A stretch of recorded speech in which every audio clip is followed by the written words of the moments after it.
Hola. Bueno, en esta clase vamos a volver a ver algunas de las cosas de la clase pasada, pero desde otro punto de vista, introduciendo la T-dualidad.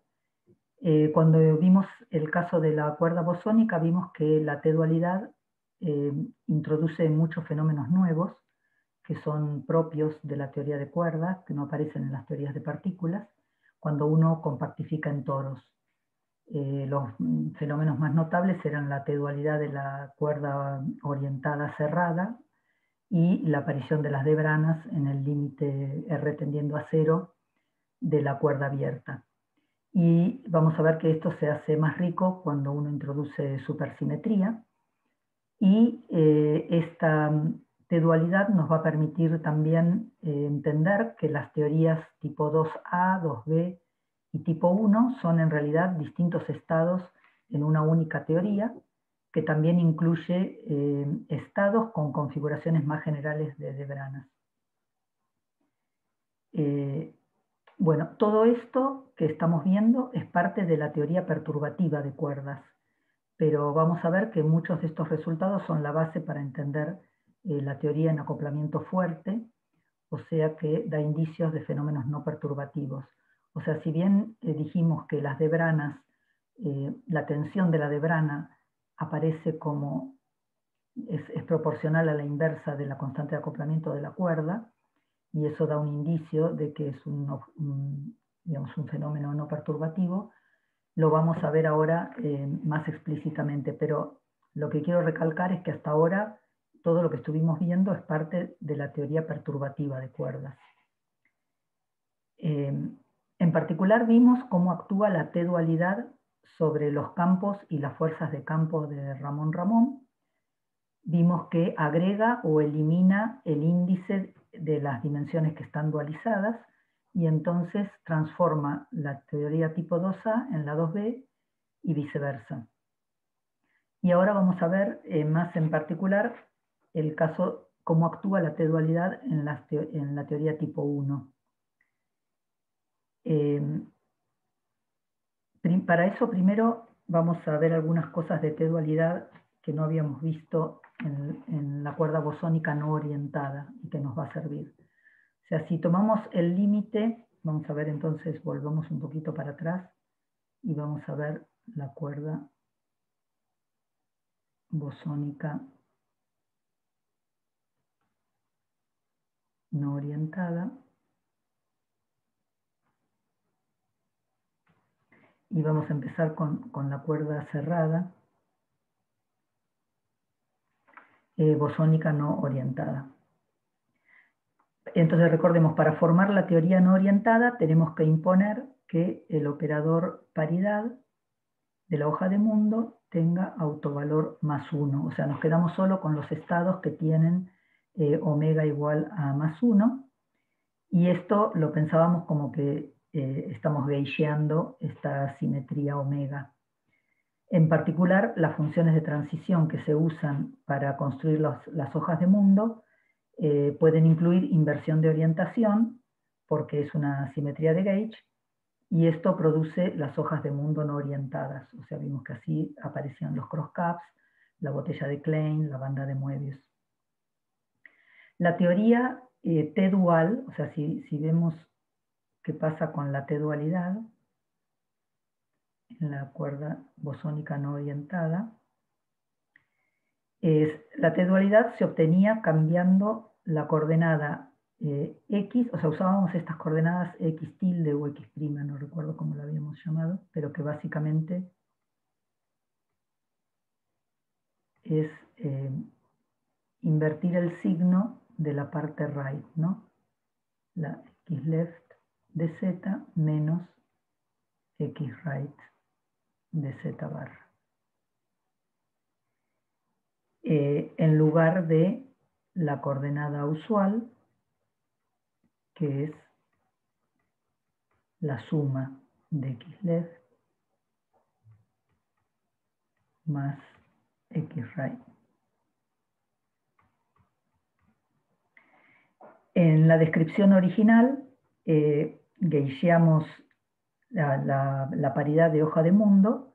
La paridad de hoja de mundo actúa intercambiando las coordenadas, bueno, para todas las coordenadas, lo pongo m, o mu, vamos a poner todas las coordenadas.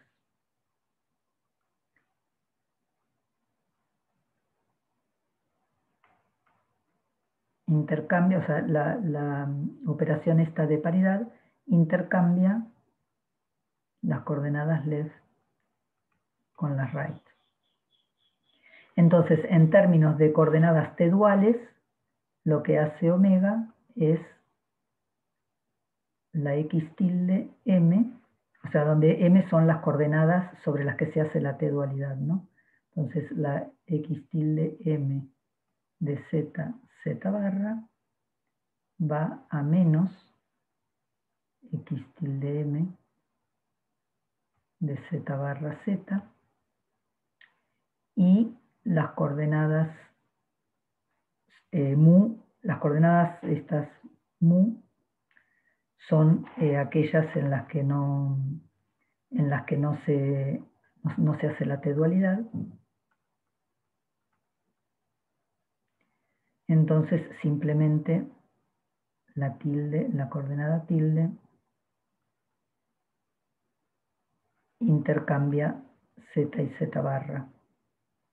Entonces en estas no hacemos t dualidad, y en estas son las que hacemos la t dualidad.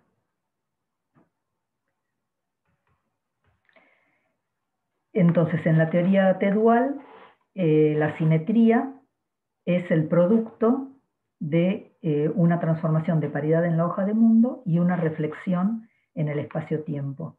Entonces, si gaugeamos solamente la simetría de paridad en la hoja de mundo, producimos la teoría no orientada, y si solamente gaugeamos la reflexión, aparece lo que se llama un orbifold. Habíamos visto, creo, esto del orbifold.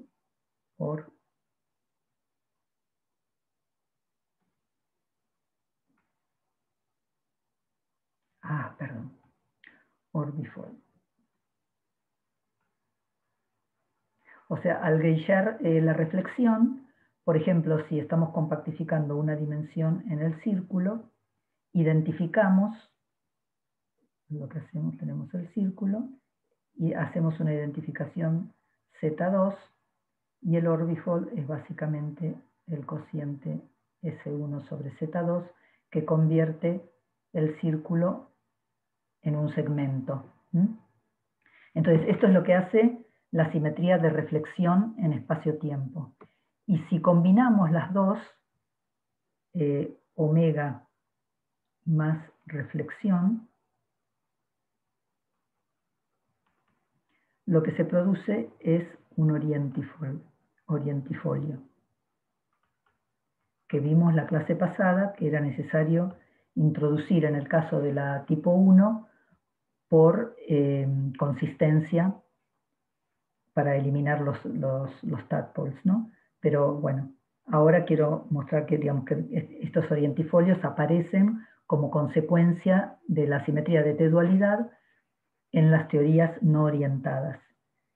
Entonces, en general, el espacio t-dual es un toro, si compactificamos k dimensiones, identificado por una reflexión Z2 en las k direcciones compactas. Entonces, esto es, digamos, haciendo la reflexión, al compactificar en un orbifold, tenemos un toro en k dimensiones con identificaciones por Z2. Y si además agregamos la simetría de paridad en la hoja de mundo, entonces lo que aparece, por ejemplo, en el caso del círculo, es que en el segmento tenemos planos orientifolios en los extremos.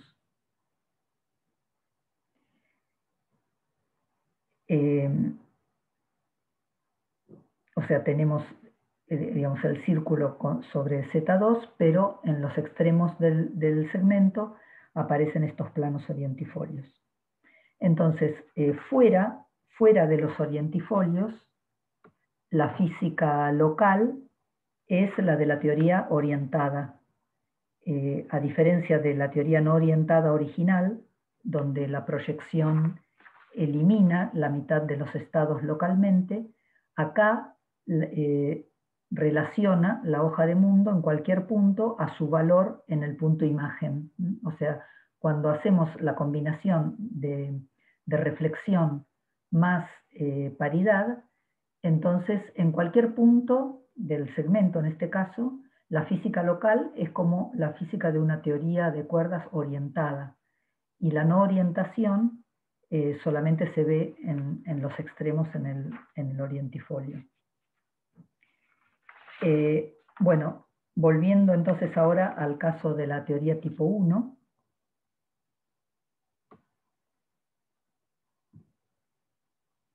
Entonces, veamos ahora qué es lo que hace la T-dualidad en la tipo 1 con grupo de gauge SO32 no orientada. Recordemos que es una teoría de cuerdas abiertas y cerradas no orientadas.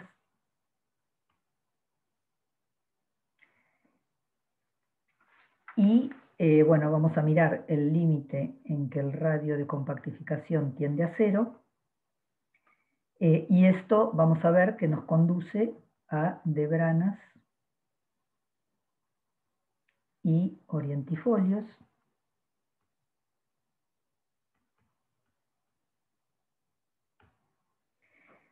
Por los mismos argumentos que vimos que acabo de mencionar en la cuerda bosónica.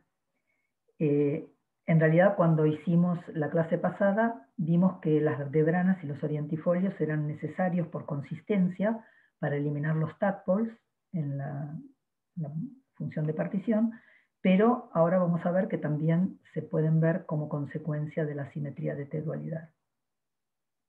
Entonces, veamos primero la física del bulk, de la teoría T-dual, obtenida tomando el límite cuando el radio de compactificación tiende a 0, y nos vamos a concentrar en una región del espacio dual que está lejos de los planos fijos de los orientifolios y de las debranas. O sea, tenemos, por ejemplo, las debranas en alguna región del espacio que contiene las cuerdas abiertas, y vamos a estar en una región lejos donde están las cuerdas cerradas.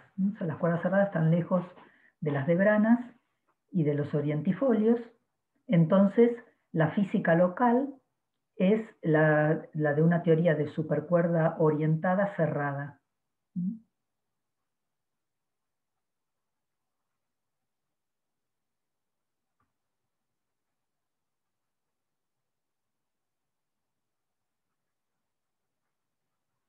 Estamos lejos de las debranas, donde están las cuerdas abiertas, y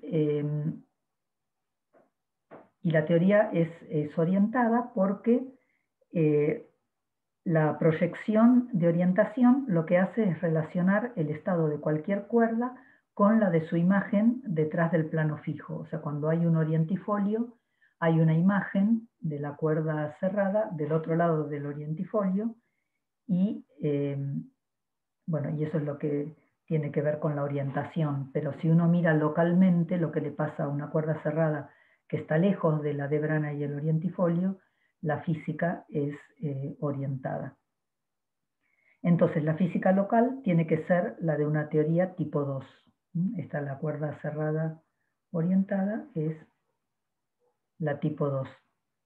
En particular, hay dos gravitinos, y cualquier proceso de scattering de cuerda cerrada va a ser invariante por las 32 supersimetrías de la teoría tipo 2. O sea, acá tenemos las teorías tipo 2, tienen n igual a 2 o 32 supercargas. Como la teoría tipo 1 con la que empezamos tiene quiralidades izquierda y derechas iguales, si tomamos el T dual en una dimensión, las quiralidades se invierten, entonces las hace opuestas. O sea, el T dual hace las quiralidades opuestas, y entonces la física local es la de la tipo 2A. O sea, si pensamos que empezamos con la teoría tipo 1, que tiene quiralidad izquierda y derecha iguales, al hacer la T-dualidad, las quiralidades se hacen opuestas, como habíamos visto, y entonces si tomamos un número impar de dimensiones, si hacemos T-dualidad en un número impar de dimensiones, la física local es la de la tipo 2A. Si tomamos un número par de T-dualidades, entonces la física local es la tipo 2B. O sea, tenemos la 2B si hacemos un número par de T-dualidades y la 2A si hacemos un número impar de T-dualidades. Bien, entonces ahora tomamos el límite R tendiendo a 0, concentrándonos en las cercanías de la de Brana.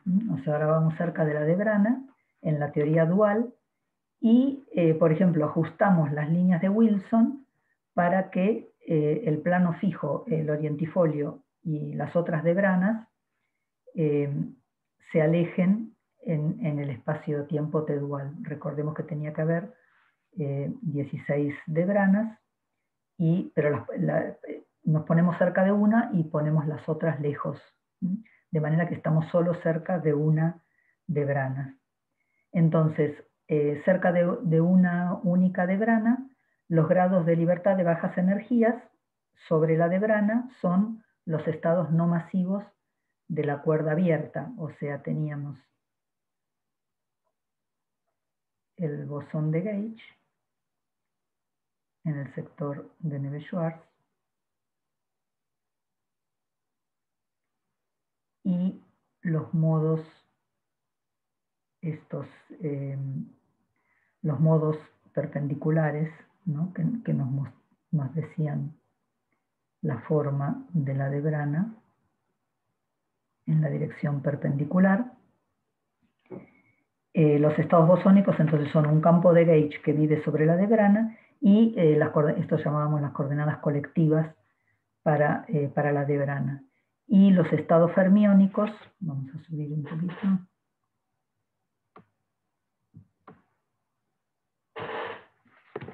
Y los estados fermiónicos son en el sector de Ramón, los compañeros supersimétricos de los bosónicos.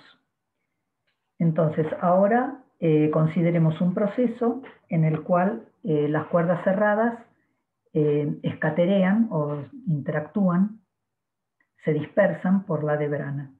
Entonces, si ahora empiezan a interactuar las cuerdas cerradas con las cuerdas abiertas, esto necesariamente introduce una hoja de mundo con borde. O sea, en la interacción de cuerda cerrada con cuerda abierta hay superficies con bordes, y entonces ahora las condiciones de contorno de la cuerda abierta son invariantes solamente por una supersimetría, ¿no? O sea, en 10 dimensiones, si pensamos en 10 dimensiones, la teoría tipo 1 tiene una sola supersimetría. Entonces, las amplitudes de scattering de cuerdas cerradas por la Brana son invariantes por 16 supersimetrías. O sea, la teoría completa es invariante por n igual a 1 o 16 supercargas, supersimetrías.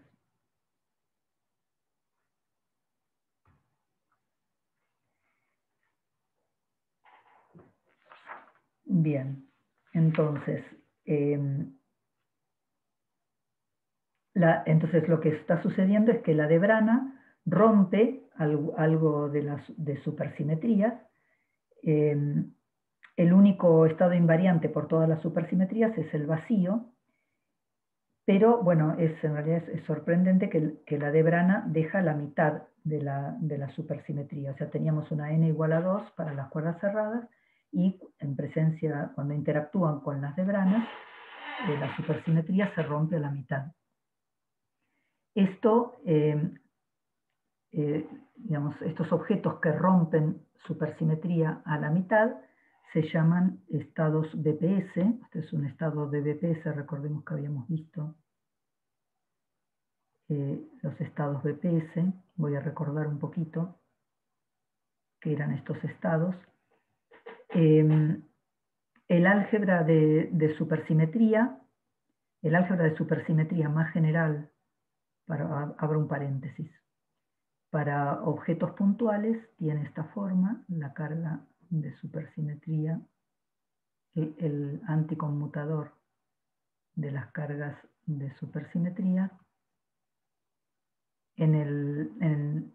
Para una partícula en su sistema en reposo, el momento es la masa,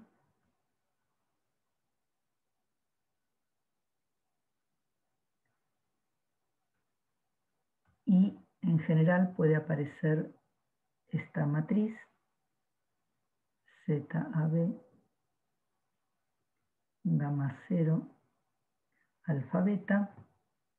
Esta ZAB es un conjunto de cargas conservadas, es una matriz antisimétrica. O sea, siempre uno puede ir a una base en la que esta matriz tiene la forma 0, Q1 menos Q1, 0.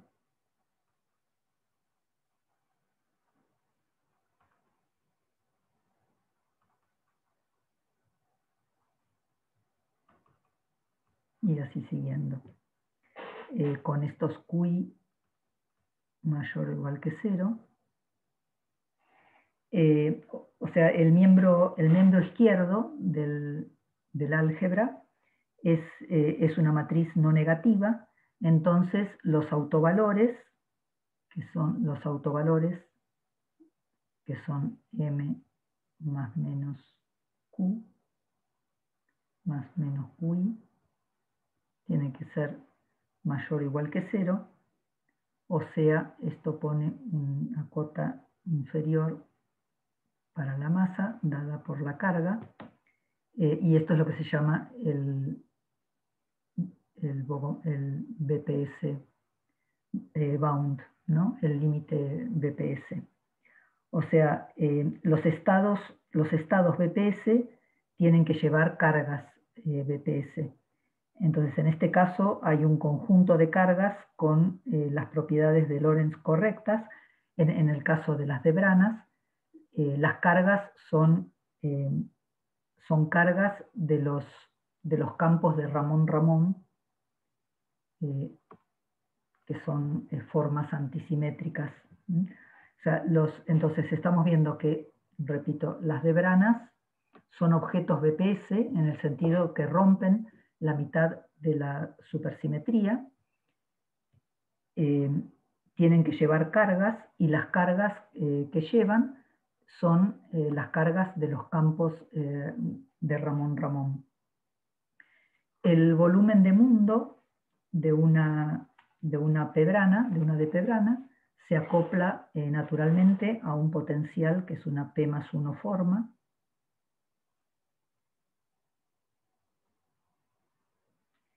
Y la integral está hecha sobre el volumen de mundo de la debrana, ¿no? Entonces, por T-dualidad, haciendo T-dualidades, uno puede llegar a la teoría 2A con una depebrana para cualquier P par. Por ejemplo, digamos, si uno tiene potenciales que son formas impares, 1, 3, 5, 7, 9 formas,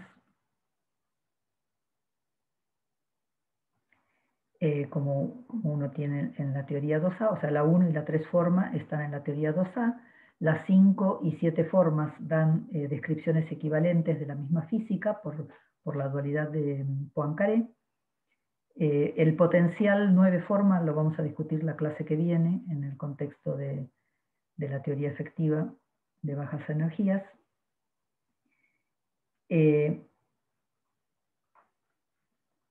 Pero entonces, digamos, empezamos en la teoría tipo 1A, pero encontramos que, digamos, como aparecen estas branas, las branas tienen que estar cargadas y las cargas son las de los campos Ramón-Ramón, que son los que aparecen en la teoría tipo 2A. Entonces vemos que uno puede pasar de la tipo 1 a la tipo 2A. Si hacemos la analogía con el electromagnetismo en 4 dimensiones, donde el potencial eléctrico, que es una unoforma, se puede reemplazar con un potencial magnético, que también es una unoforma. En el caso de las dp branas, una dp brana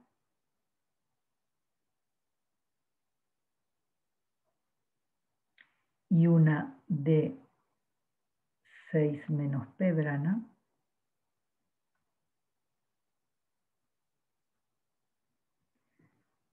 son fuentes eléctrica y magnética para la misma fuerza de campo.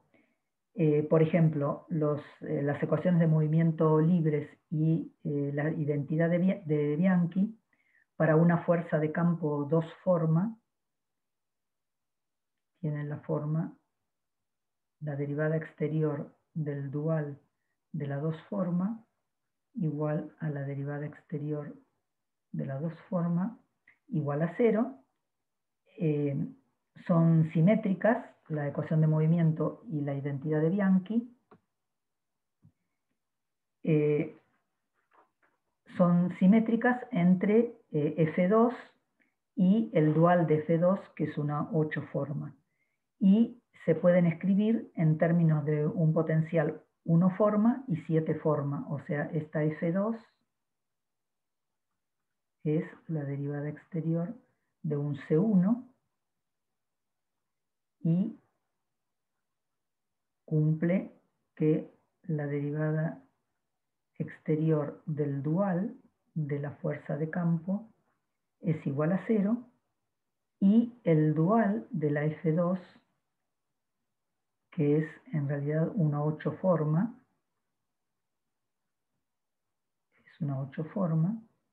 es la derivada exterior de una 7 forma y cumple que la derivada exterior del dual de la 8 forma es igual a 0.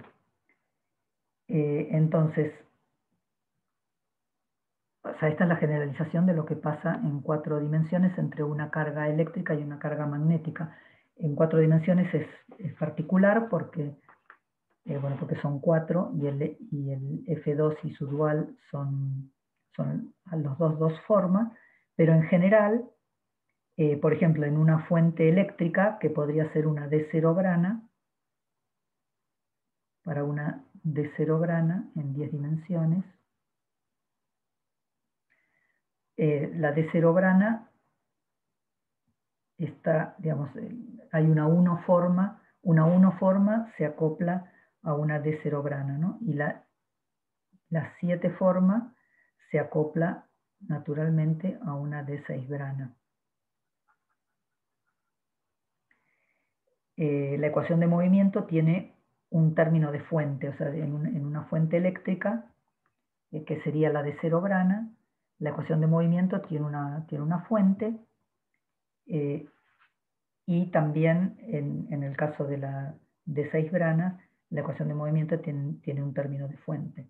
Entonces, en una fuente magnética, una D6 brana para el C1 o una D0 brana para el C7, la identidad de Bianchi se rompe y el potencial no se puede definir globalmente. Hay que introducir una cuerda de Dirac o usar distintos potenciales en distintos parches. Esto es lo mismo que pasa en el electromagnetismo.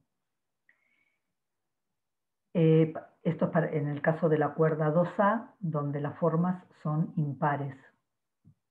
En el caso de la 2B, necesitamos formas pares, o sea, la 2, 4, 6, 8 y 10 formas. Esto sería en 2B. Esto era en 2A, ¿no? En 2B necesitamos las formas pares.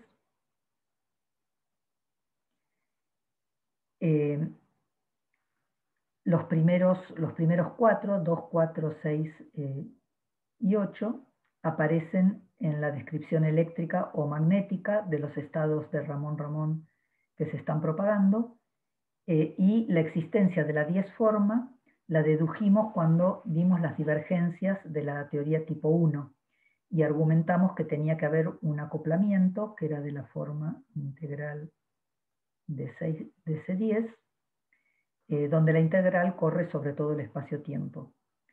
Y esto pega con lo que dijimos, que es natural interpretar cada grado de libertad de Champatton en la teoría con condiciones de contorno de Neumann completas en todo el espacio. O sea, como una 9 brana que llena todo el espacio-tiempo. Todos los otros acoplamientos de Ramón-Ramón se pueden seguir de a partir haciendo T-dualidades. Digamos, cada vez que T dualizamos en una dirección adicional, la dimensión de las P branas baja en 1 y el Ramón-Ramón pierde un índice.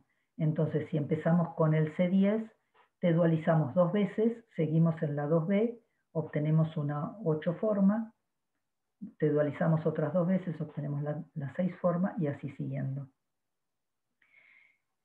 Pero además, las teorías 2B tienen una 0 forma, tiene un C0, recordemos, que es el escalar de Ramón-Ramón. Entonces, una 0 forma debería acoplarse a una -1 brana.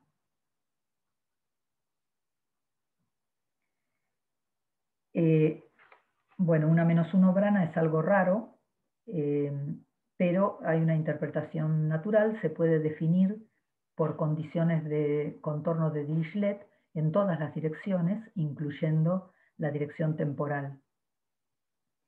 Entonces, su hoja de mundo es 0 dimensional y la integral sobre C0, la integral, en realidad se reduce simplemente al valor de C0 en ese punto.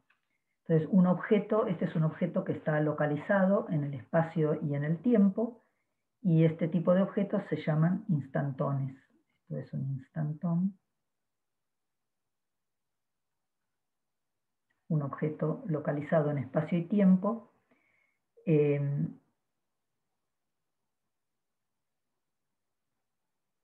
Bueno, esto es lo que aparece, o sea, en la teoría tipo 2B, como hay una 0 forma, y esto tiene que ser la carga de algún objeto, el objeto es esta -1 brana, que se puede interpretar como un instantón o un de instantón. Bueno, entonces ahora digamos, lo que estamos viendo es que a partir de la teoría tipo 1, haciendo T dualidades y tomando el límite R tendiendo a 0, encontramos las cuerdas 2A y 2B.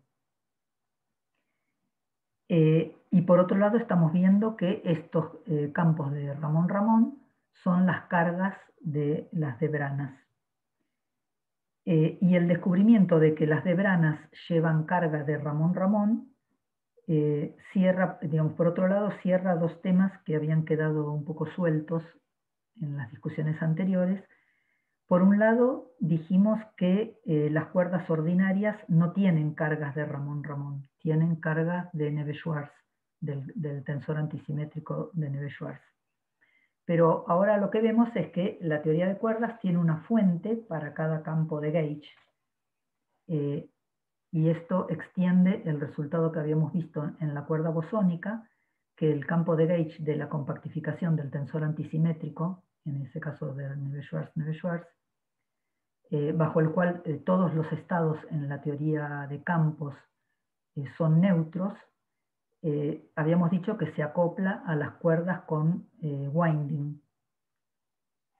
Entonces, bueno, ahora vemos que el tensor antisimétrico del sector de Neveu-Schwarz se acopla a las cuerdas con winding y las cargas de las debranas están dadas por los campos de Ramón-Ramón. Por otro lado, también vemos entonces que la existencia de tantos tipos distintos de objetos extendidos, estas dp-branas que aparecen para cualquier p, para cualquier número p, y bueno, y esto parecía que una cantidad enorme de objetos extra en la teoría, pero ahora vemos que en realidad estos objetos están en correspondencia con los campos de Ramón-Ramón, o sea, son los objetos a los cuales se acoplan estos campos de Ramón-Ramón que aparecen en las teorías tipo 2.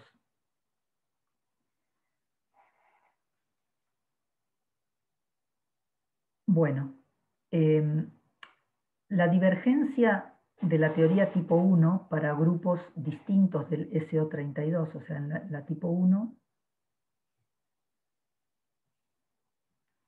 vimos que era necesario tener grupo de gauge SO32 para cancelar los tadpoles, y apareció esta divergencia en la ecuación de movimiento de la 10 forma de Ramón-Ramón. Habíamos visto que teníamos la integral del C10, lo habíamos llamado mu10 o mu de lo 9 plano. Y esta divergencia no cambia con la compactificación toroidal. O sea, el grupo de gauge SO32 sigue estando cuando uno hace compactificaciones, quiero decir, al hacer compactificaciones la divergencia se sigue cancelando para grupo de gauge SO32. No podría ser que la compactificación toroidal haga consistente una teoría que no es inconsistente, o al revés, o que haga inconsistente una teoría que era consistente. Entonces, el efecto de la compactificación toroidal es agregar hojas de mundo que se enroscan alrededor de las direcciones periódicas en el espacio-tiempo. Y estas hojas de mundo corresponden al intercambio de cuerdas cerradas con número de winding distinto de 0, y estas cuerdas cerradas que tienen número de winding no nulo son masivas, y entonces no tienen tadpoles, que son los peligrosos, digamos, los que había que cancelar. Entonces, la interpretación espacio-tiempo de la divergencia en la teoría T-dual con de-Branas, de nuevo, es una inconsistencia en las ecuaciones de movimiento de Ramón-Ramón. Se pueden representar líneas de campo que emergen de cada de-Brana, que son ortogonales a las dimensiones no compactas, y estas líneas de campo tienen que terminar en algún lugar.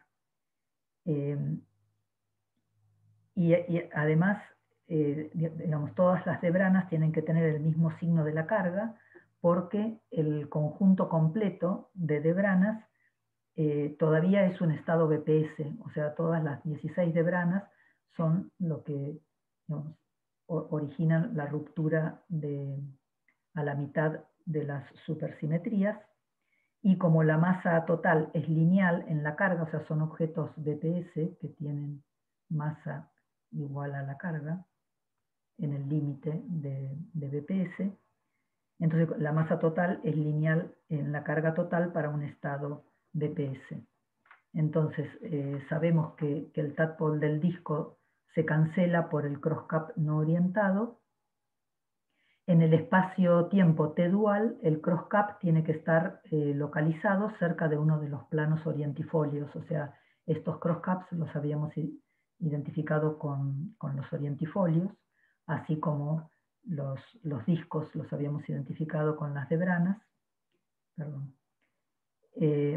Entonces, en el espacio-tiempo T-dual, el cross-cap tiene que estar localizado cerca de uno de los planos orientifolios, porque la teoría de cuerdas en el bulk es orientada, y cerca de los orientifolios aparece la no orientación. Entonces, lo que podemos deducir es que estos orientifolios son los sumideros para las cargas de Ramón-Ramón. O sea, se originan en las de-Branas y terminan las líneas de campo en los orientifolios. Si te dualizamos en K dimensiones, o sea, compactificamos K dimensiones y te dualizamos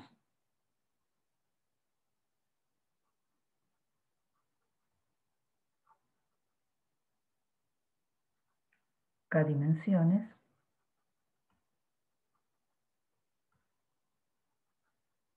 entonces aparecen 2 a la K orientifolios.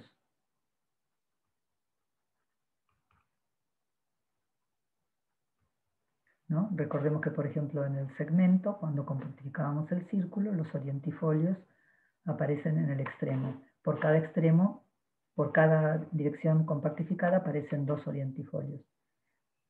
Pero todavía tenemos también las 16 debranas.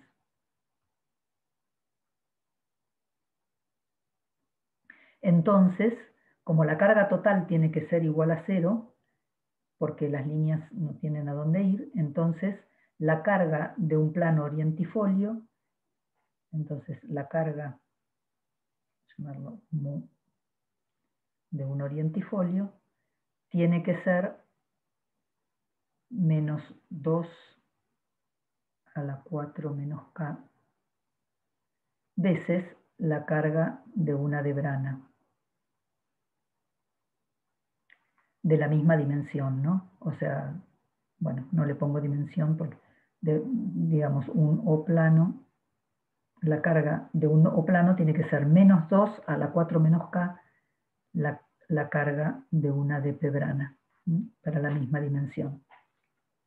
De manera que las líneas de campo que se originan en las debranas terminan en los orientifolios.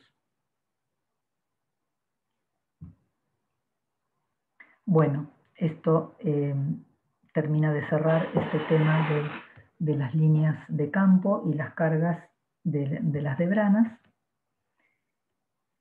Y bueno, podemos ver nuevas conexiones entre las teorías de cuerdas, que, digamos, si empezamos con la teoría tipo 1 compactificada en el toro, vimos que podemos llegar a alguna de las teorías tipo 2 en 10 dimensiones. O sea, simplemente tomamos un número impar o par de radios de compactificación, los hacemos tender a 0 y movemos las debranas y los planos fijos a infinito a medida que el espacio dual se expande, ¿no? Si tendemos un radio a 0, la dimensión dual se agranda. Y bueno, mandamos las branas y los orientifolios al infinito, de manera que la física local sea la de la tipo 2.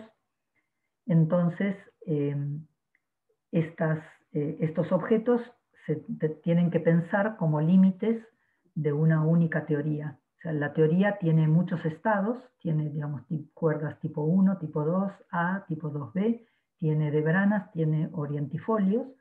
Es una teoría con distintos estados. Y podemos tomar el límite, digamos, podemos tomar distintos límites. En particular, podemos mantener algunas debranas en posiciones fijas, de manera que tenemos un estado de la teoría, una teoría compacta en un estado que tiene debranas. Si hacemos T-dualidad, una T-dualidad simple, nos da solamente, nos lleva solamente a debranas que son paralelas y debranas de la misma dimensión, pero como las debranas son dinámicas, podemos variar continuamente sus configuraciones y entonces podemos alcanzar estados con p-branas de distinta dimensión. Por ejemplo, consideremos, supongamos que tenemos dos de 1 branas.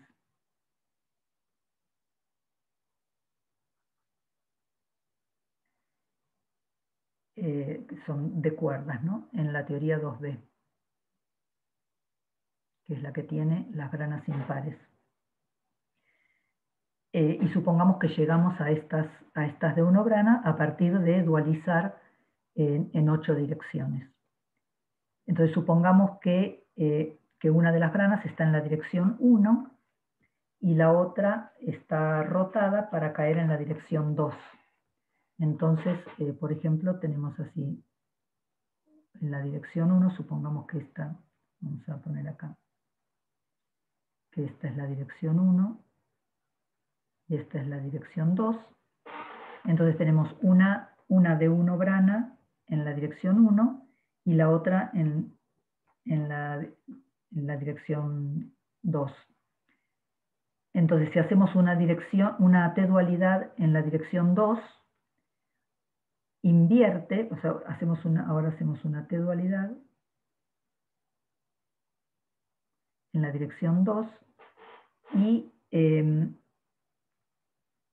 esto invierte las direcciones de Dirichlet y de Neumann en esa dirección y convierte la primera D cuerda en una D2 brana. Entonces, la cuerda, la D1 brana que estaba en la dirección 1 se convierte en una D2 brana y la que estaba en la dirección 2 se convierte en una D0 brana. Entonces, ahora estas pueden coexistir en la teoría 2A. Por supuesto que la T-dualidad lleva solamente a estados con 16 de branas, pero ahora entendemos que esto se debe a la conservación del flujo Ramón-Ramón en el espacio compacto.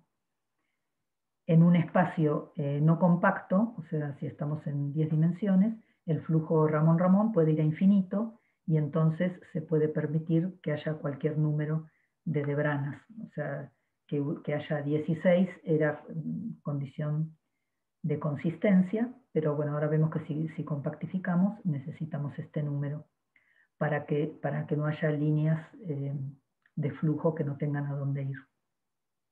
Entonces, si empezamos en la teoría tipo 1, se pueden alcanzar estados que parecen la teoría tipo 2A, con cualquier colección de dp branas pares, o la 2B con cualquier colección de dp branas impares.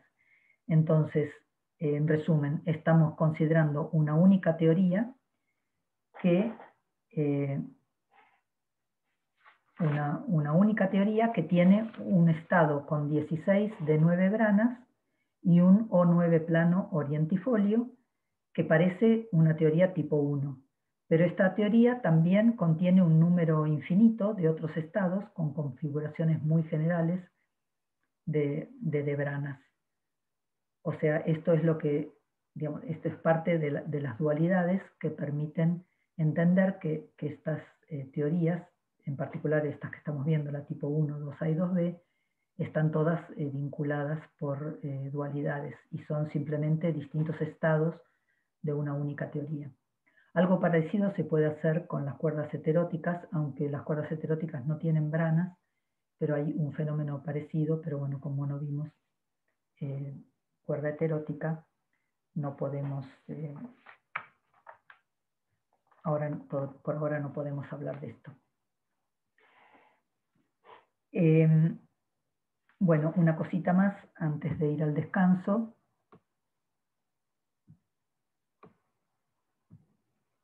Vamos a calcular de nuevo o a rediscutir para calcular la carga y la acción de la D-brana.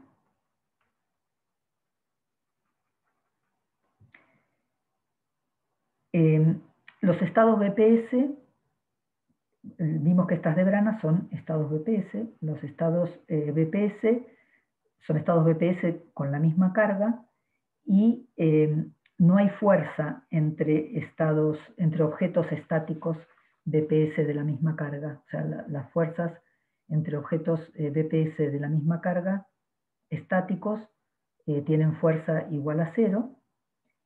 El estado multiobjeto todavía es supersimétrico y su energía está determinada solamente por su carga y es independiente de la separación. O sea, vimos que en particular la masa de las D-branas es independiente de la separación entre ellas.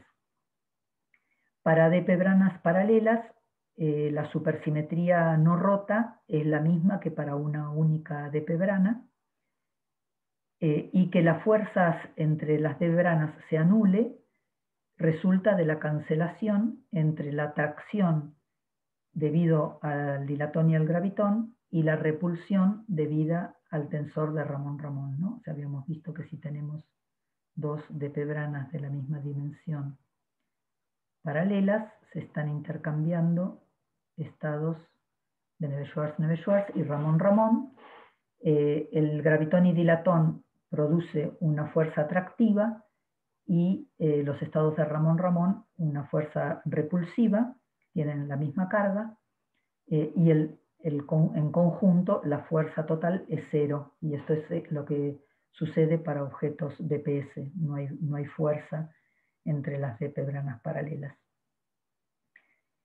Entonces, que la fuerza se anule resulta de la cancelación entre la atracción debido al dilatón y gravitón y la repulsión debida a los tensores de Ramón-Ramón, y se pueden calcular las fuerzas explícitamente a partir de la amplitud de vacío del cilindro. El intercambio de cuerdas cerradas de Neveu-Schwarz se calcula con la amplitud del cilindro y en el sector fermiónico las contribuciones de las funciones θ3 y θ4.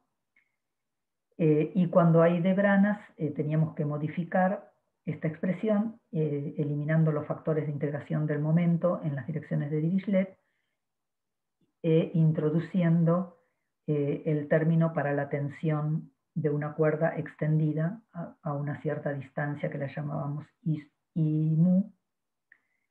Y bueno, lo repito acá, habíamos calculado que la amplitud debido al intercambio de estados Neveu-Schwarz tenía la forma proporcional al volumen de la P más 1 brana por ciertos factores que, bueno, no importa.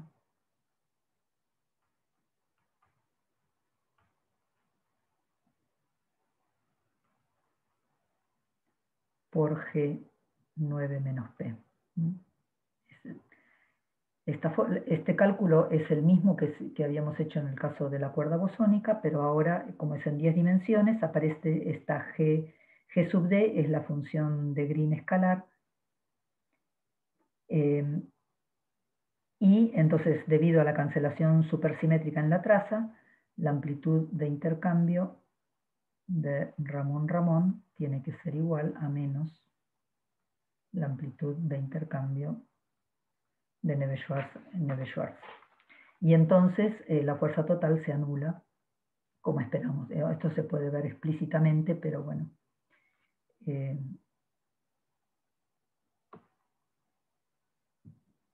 Ya vimos siempre, ¿no?, que la contribución de los fermiones da este producto triple de Riemann que hace que la amplitud total se anule. Entonces, el cálculo de la cuerda bosónica para dilatón y gravitón cambia simplemente porque digamos, teníamos una contribución que era D-2 sobre 4, que en el caso bosónico D es 26, entonces 26 menos 2, 24, dividido 4 da 6, pero en 10 dimensiones es 10 menos 2, 8, dividido 4, 2. Entonces hay este cambio y por otro lado cambia también el G9 menos P, era G25 menos P. Y entonces teníamos que la tensión de la dp-brana al cuadrado tiene la forma pi sobre kappa al cuadrado 4 pi cuadrado alfa prima a la 3 menos p. Esto satisface la misma relación de T-dualidad que en la cuerda bosónica para el intercambio Ramón-Ramón y la acción de bajas energías para el sector de Ramón-Ramón tiene esta forma.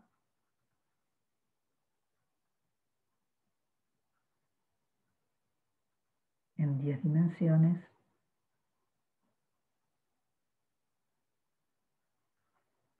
La fuerza de campo P más 2. Esto lo vamos a ver en más detalle la clase que viene, pero bueno.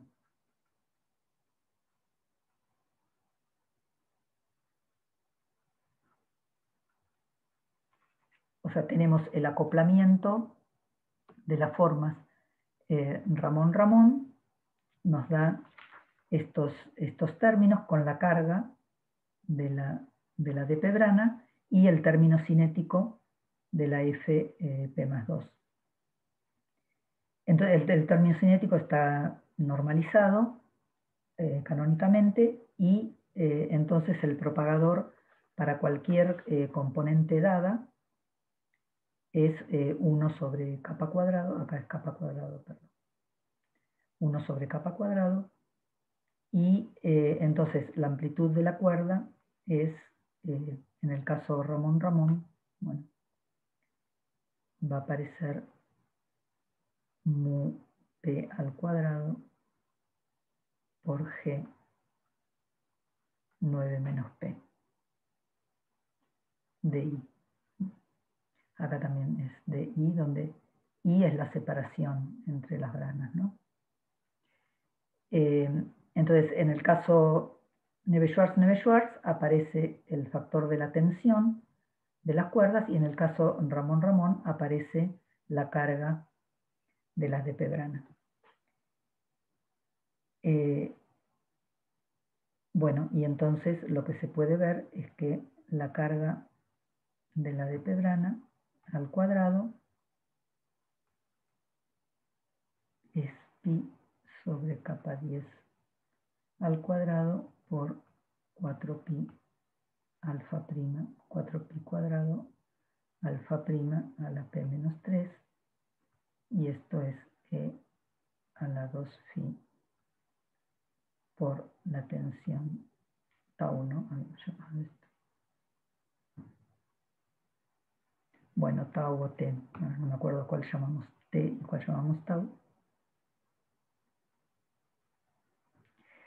La carga y la tensión son iguales.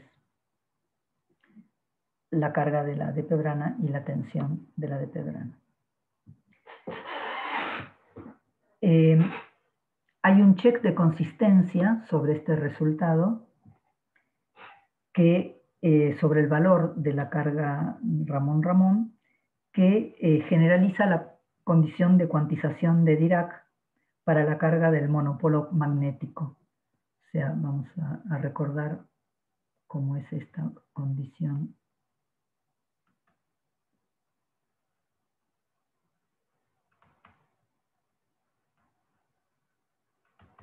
De cuantización de Dirac para el monopolo magnético. Supongamos que tenemos una carga magnética, m, localizada en el origen. El flujo de esta carga integrado es, tenemos una carga en el origen y lo integramos sobre la esfera. Vamos a hacer un poco más grande.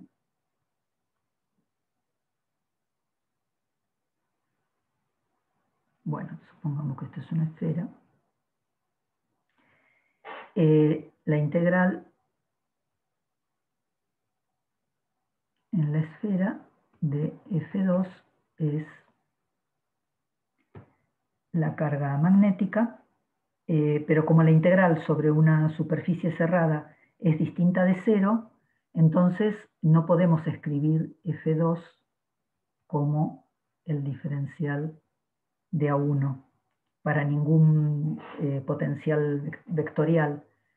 Pero lo que podemos hacer es escribir F2 como de A1, excepto a lo largo de la cuerda de Dirac. Entonces, suponemos que hay una cuerda de Dirac que termina en un monopolo y entonces ahora podemos considerar una carga eléctrica, una carga eléctrica que se mueve en este campo y su acoplamiento al campo produce una fase que es la exponencial, la integral sobre P de A1, donde P es la trayectoria, ¿no? O sea, hay un camino cerrado, supongamos que... Ay, perdón, desastre.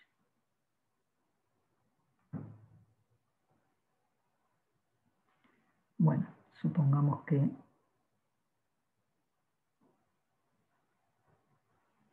la carga eléctrica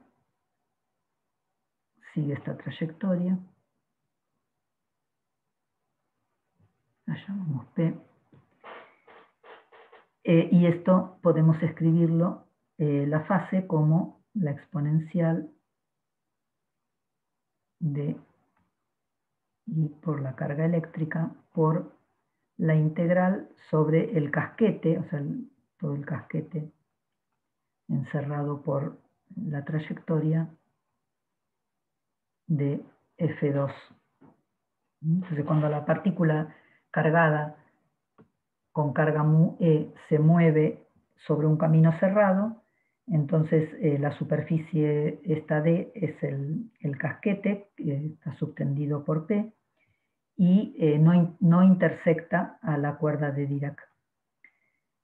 Pero ahora podemos considerar el límite en el cual el camino de la carga se contrae a un círculo chico alrededor de la cuerda de Dirac. Entonces, en ese caso, o sea, este P tiende a un S1 chico alrededor de la cuerda de Dirac. Entonces, la exponencial de I por la integral sobre la esfera de F2 resulta la exponencial de I mu E por mu M. O sea, usando que la integral, esta es una mu, ¿no? Entonces la cuerda de Dirac tiene que ser invisible y entonces esta fase tiene que ser 1. Y esto da la condición de que la fase no cambie. Esto es equivalente a pedir que la fase no cambie si en lugar de tomar la superficie D, o sea, esta superficie que rayé es la que llamábamos D, pero si en lugar de tomar D, tomamos una superficie que sea S2 menos D, entonces la fase no puede cambiar. Entonces el resultado de la cuantización da la condición de cuantización de Dirac, que dice que el producto de la carga eléctrica por la carga magnética es igual a 2pi por n para algún n entero. Bueno, esto es lo que pasa en general en 4 dimensiones para una carga eléctrica y una carga magnética. Una P brana y una 6 menos P brana. Entonces tenemos una P brana y una 6 menos P brana. Son fuentes para P más 2 y para 8 menos P. Estas dos fuerzas de campo son duales de Poincaré entre sí. Entonces, de nuevo, hay una condición de cuantización de Dirac que se tiene que satisfacer por el producto de sus cargas. Si pensamos en Fp más 2 como la fuerza de campo, de manera que la P brana es una fuente eléctrica y la 6 menos P brana una fuente magnética, entonces en 9 dimensiones, un objeto 6 menos P dimensional está rodeado por una esfera P más 2 dimensional. Entonces, por analogía al flujo magnético, tenemos que tener que la integral sobre una esfera P más 2 dimensional de F P más 2 tiene que ser igual a la carga de la 6 menos P brana, y se puede repetir el mismo argumento que en el caso anterior, y entonces resulta que el producto de la carga eléctrica por la carga magnética tiene que ser igual a 2pi por n, si repetimos el argumento anterior. Y lo que vemos es que las cargas que calculamos para las dp-branas, acá la carga mu p al cuadrado va como alfa prima a la p menos 3. Entonces estas mu p y mu 6 menos p cumplen esta relación con un valor n igual a 1. O sea, lo cumplen para n igual a 1. Y entonces ahora vemos que llegamos a esto de una manera completamente distinta, o sea, no hicimos ningún argumento de cuerda de Dirac ni nada por el estilo, simplemente calculando la masa y la carga, la tensión y la carga de la dp-brana, llegamos a que cumplen la condición de cuantización de Dirac. Bueno, voy a hacer un descanso ahora y en la próxima hora vamos a ver la acción de las dp-branas.